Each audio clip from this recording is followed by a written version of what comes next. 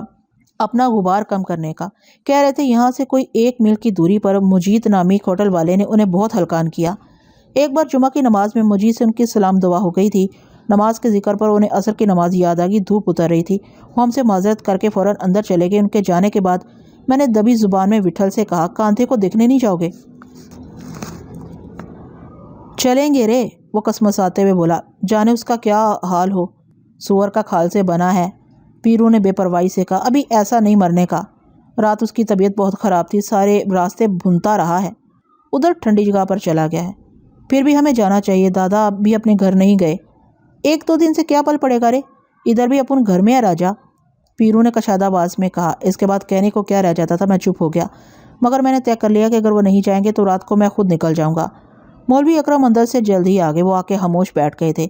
پیرو نے متجسس لہجے میں ان سے پوچھا، ابھی آپ ہوٹل والا مجید کے بارے میں کچھ بول رہا تھا؟ مولوی اکرم کے چہرے پر گھٹاسی چھا گئی۔ کیا بتاؤں بھائی، کیا نہ بتاؤں، وہ گھٹی ہوئی آواز میں بولے۔ مجھے مردم شناسی کبھی نہیں آئی، لیکن زندگی میں نگاہ نے ایسا دھوکہ بھی کبھی نہیں کھایا تھا۔ میں نے آپ کو بتایا نا کہ اس اللہ کے بندے سے مسجد میں ملاقات ہوئی تھی، مسجد کے ایک حصے کی مرمت کا مسئلہ تھا۔ میری درخواست پر چندہ دینے کے لیے اس نے مجھے اپنے ہوٹل آنے کو کہا۔ میں دوسرے دن پہنچا، اس نے وعدے کے مطابق پورے 200 روپے دیے اور خاطر مدارت بھی اچھی کی۔ میں اس علاقے میں نیا ہونے کی وجہ سے اچھے لوگوں سے شناسائی کا خواہاں تھا۔